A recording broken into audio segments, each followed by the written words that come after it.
Jesus calls us the salt of the earth. We got to figure out what that means. It's time for Grace Points.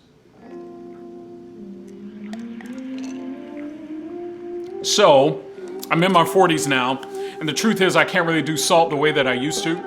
You have to be more conscious about those things now. I have to worry about heart health and all those other things about your body, and that's tough because I'm a salt person. I don't really do sugary snacks. I'm not into like candies and ice creams and all that. It has their place. What I really love is like a good salty snack, and like my favorite vegan snack is plain Lay's potato chips. Don't judge me, but they are. Please don't go out and buy any right now because it's definitely not a healthy snack. But I'm a salty person. That's who I am. But God calls on us to be salty. Even though I can't really handle salt the way that I want to, God calls on us to be salty as Christians. Matthew chapter 5 verse 13 tells us in the words of Christ, "You are the salt of the earth, but if the salt loses its saltiness, how can it be made salty again? It is no longer good for anything except to be thrown out and trampled by men." Jesus says you're supposed to be salty. And what does that mean for us? Well, in ancient times, salt was known for three things, and I want you to write these down, get a pen. This is important to your life as a Christian and how you exercise, how you actually show your Christianity to the world around you. It was known for three things. Number one, it was known for purity. In fact, in ancient days, they said that salt was made of the two purest things in the world, the sun and the sea. It was known for its purity. And as a Christian, we should be known for our purity. In fact, we can't be effective if our lives don't show the purity of Christ in them. I'm not saying you're perfect, you'll make mistakes, and His grace is sufficient.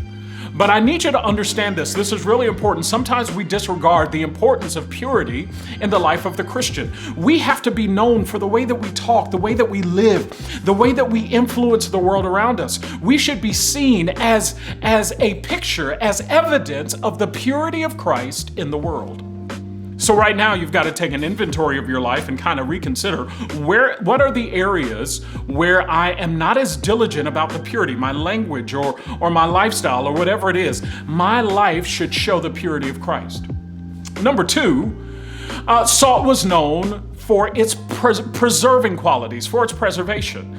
People use it to preserve meats and things like that, but it was also known for its health benefits. It had this antiseptic quality. It preserves, and we should be the same. When it comes to the influence of our lives, the atmosphere of our lives, wherever we have been planted, we should be the influence that comes in with a cleansing presence. We should be that influence that walks into the room and there's a breath of fresh air when we come in. When we go into a room, it should bring a peace, a harmony. We should be the cleansing presence in our environment. And the last thing is this, probably most important thing for us, salt was known for its flavor. That's right, it's known for its flavor. Salt is known for enhancing the natural flavors of the food that you sprinkle it on. And the same should go for you. You should be the spice of this life. In fact, Christianity is the spice of life. In every environment, you should be bringing out, enhancing the natural flavor of that environment. You should be the joy, the happiness. You should be able to bring the peace of knowing Jesus in your environment. The problem is, too many of us have encountered Christians or a type of Christianity that instead of adding spice to life, instead of adding joy and peace and happiness, it took it away. We have experienced Christianity that took the flavor out of life. So now I want you to work to counteract that. I want you to be the flavor, the purity, the preservation of your environment. Because Jesus says, if we're not doing that, we're useless as Christians. And I want to be effective in my belief. So anyway, I know you have a full day. I have one too. It was great seeing you today. I'll see you next week. This is Grace Points. God bless you.